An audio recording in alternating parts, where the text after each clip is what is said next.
भविष्य में स्थापित होने वाली सार्वजनिक पुस्तकालय के निर्माण और विकास के लिए भी उनका परिवार सहयोग प्रदान कर रहा है। हमारा विश्वास है कि यह पुस्तकालय केवल पुस्तकों का संग्रह नहीं होगा, बल्कि ग्रामीण क्षेत्र के विद्यार्थियों के लिए ज्ञान, प्रेरणा और उज्जवल भविष्य का केंद्र बनेगा। विद्यालय परिवार की ओर से हम उनकी धर्मपत्नी के प्रति अपनी हार्दिक कृतज्ञता व्यक्त करते हैं। उनका यह सहयोग आने वाले अनेक पीढ़ियों के विद्यार्थियों के जीवन को नई दिशा देगा। हम ईश्वर से प्रार्थना करते हैं कि स्वर्गीय श्री रमन जी की पुण्य स्मृति सदैव हम सबको उत्कृष्टता, सेवा और राष्ट्रभक्ति के मार्ग पर प्रेरित करती रहे।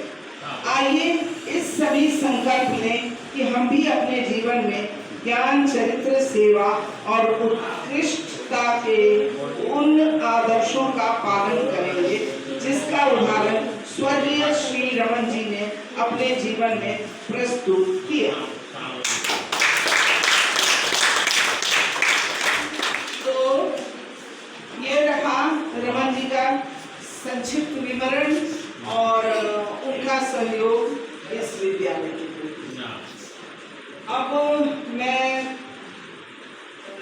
आग्रह करूंगी कि जो हमारे निर्णायक गण हैं वे लोग अपना स्थान ग्रहण करें, जिसमें कि निर्णायक गण में एक मृदुल भाई साहब, इनको ये यहाँ से जो है वो लोकसभा का क्षेत्र होता है, तो हम लोग इसको नहीं क्रॉस करेंगे, आपको उस दरवाजे से आना पड़ेगा। ये 3 कुर्सियां हैं, तो एक तो मृदुल शरण भाई साहब, एक निर्णायक हैं, एक प्रोफेसर, तो उनको इतना कहाँ फुर्सत है कि वो निर्णायक बनेंगे और एक एक बच्चे का सुनेंगे। वो सर्टिफिकेट बांट दें विनर को। निर्णय उत्कृष्टता, सेवा और राष्ट्रभक्ति के मार्ग पर प्रेरित करती रहे। आइए इस सभी संकल्प लें कि हम भी अपने जीवन में ज्ञान, चरित्र, सेवा और उत्कृष्टता के उन आदर्शों का पालन करेंगे जिसका उदाहरण स्वर्गीय श्री रमन जी ने अपने जीवन में प्रस्तुत किया। तो ये रहा रमन जी का संक्षिप्त विवरण और उनका सहयोग इस विद्यालय के लिए। अब मैं आग्रह करूंगी कि एस में सफलता प्राप्ति, उनका जीवन इस सत्य का प्रमाण है कि ज्ञान, समर्पण और ईमानदारी व्यक्तित्व को ऊंचाई तक पहुंचाते हैं। आज हमें यह बताते हुए हर्ष और गर्व दोनों का अनुभव हो रहा है कि इस मॉक बाल सभा सत्र का प्रयोजन उनकी धर्मपत्नी द्वारा उनके पावन स्मृति में किया गया है। यह केवल आर्थिक सहयोग नहीं, बल्कि शिक्षा, प्रतिभा और राष्ट्र निर्माण के प्रति उनकी गहरी आस्था का प्रतीक है। इतना ही नहीं, हमारे विद्यालय परिसर में भविष्य में स्थापित होने वाली सार्वजनिक पुस्तकालय के निर्माण और विकास के लिए भी उनका परिवार सहयोग प्रदान कर रहा है। हमारा विश्वास है कि यह पुस्तकालय केवल पुस्तकों का संग्रह नहीं होगा, बल्कि ग्रामीण क्षेत्र के विद्यार्थियों के लिए ज्ञान, प्रेरणा और उज्जवल भविष्य का केंद्र बनेगा। विद्यालय परिवार की ओर से मुझे जो सहयोग मिला है उनका नाम मैं बताना चाह रही हूँ, क्योंकि यह कार्यक्रम भी उन्हीं के द्वारा स्पॉन्सर। अच्छा, फोटो आया है? आया है। इसमें रमन जी का फोटो का फोटो की माँ है। यहाँ सभी अभिभावकों को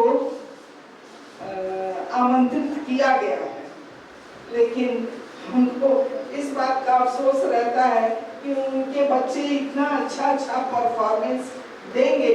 रविवार का दिन होते हुए भी मात्र एक महिला उपस्थित है जो अपने बच्चे का परफॉर्मेंस देखने आई है। तो ये उनके दाहिना हाथ है श्री सुनील राम, इनका भी, ये हमारे ग्रामवासी हैं, तो जहाँ वो रहते हैं वहाँ ये भी सहयोग के लिए हरदम तत्पर रहते हैं। और उनके उस बगल जो बैठे हैं, इनका नाम हाँ ब्रज किशोर,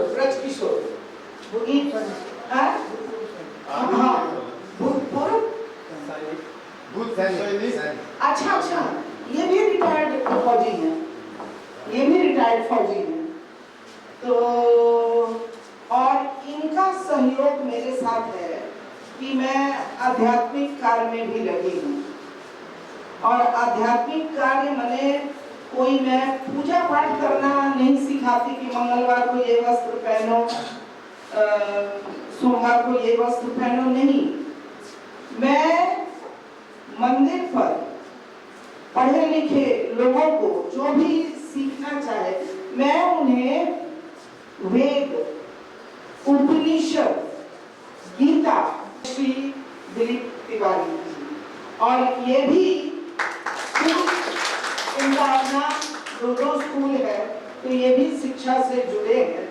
तो मैंने कोशिश की है कि जो भी आसपास के स्कूल हैं वहाँ से या तो बच्चे आए, नहीं तो वहाँ के डायरेक्टर को बुलाएं, तो ये उस हिसाब से शिक्षा से जुड़े हुए हैं। अब ये हमारे कुछ विशेष नागरिक हैं, इनका नाम है श्री धनपत मुखिया, धनपत राय, धनपत राय।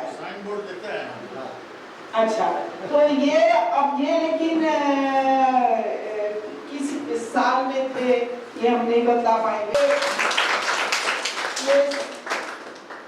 ये फौज में भी रहे हैं, फौज में भी इन्होंने अपनी सेवा। भोला बाबू के समय स्टूडेंट भी इन्हीं के कॉलेज का था। अच्छा, इन्हीं के कॉलेज का भोला बाबू। तो इनकी विशेषताएं तो इतनी है कि अगर बखान करें तो समय कम पड़ जाएगा, लेकिन ये देश सेवा, ये शिक्षाविद भी हैं और देश सेवा भी इन्होंने की है, इसीलिए ये इनकी विशेषता है, इनको भी धन्यवाद। दूसरा शिक्षाविद है, शिक्षा विभाग से हैं, ये इंग्लिश के प्रोफेसर हैं, लेकिन थे, अब तो रिटायर्ड हैं। इनकी पत्नी भी जयप्रकाश महिला कॉलेज में हिंदी की प्रोफेसर थी, जयप्रकाश महिला कॉलेज में ना हिंदी की प्रोफेसर थी। और ये दोनों शिक्षा से ही जुड़े रहे। और इनका पुत्र सुरभित दत्त, ये पत्रकार हैं और ये हमारे स्कूल के कार्यक्रम में रुचि भी रखते हैं और सेवा भी देते हैं। पूरी मने निष्ठा के साथ ये चाहते हैं कि इस स्कूल का, इस गांव का जितना उत्थान हो सके वो करें। तो ये लोग कुछ लोग हैं जो मेरे पीठ पर खड़े रहते हैं, तभी ऐसा कार्यक्रम हो पाता है, वरना ये संभव नहीं था। मेरे लिए अकेले तो खैर नहीं संभव है, इसलिए इन लोगों का बहुत बहुत धन्यवाद। आप राजेंद्र कॉलेज में अंग्रेजी विभाग के प्रोफेसर थे और लगभग 37 सालों तक आपकी सेवा वहाँ लगी है, सबके साथ भी कार्य किया है। 40 साल head of the department of physics,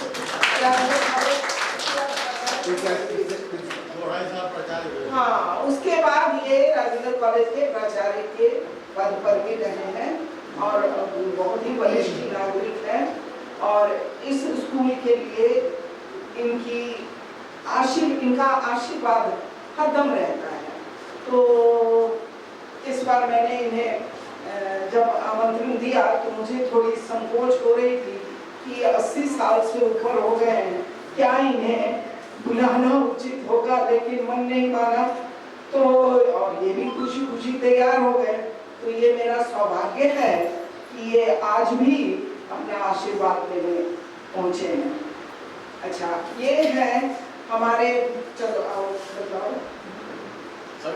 अच्छा, आप अतिथिगण, पहले जिन्हें आना चाहिए था वे लोग पहले आए, तो हमारे सभी ग्रामवासी पहले से आपके स्वागत में आए हुए हैं। उसके बाद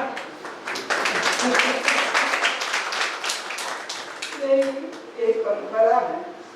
उसके बाद अभी जो लोग पधारे हैं, ऐसे हम इनका परिचय पहले करा दें, उसके बाद फिर आप लोगों का भी परिचय करा देते हैं।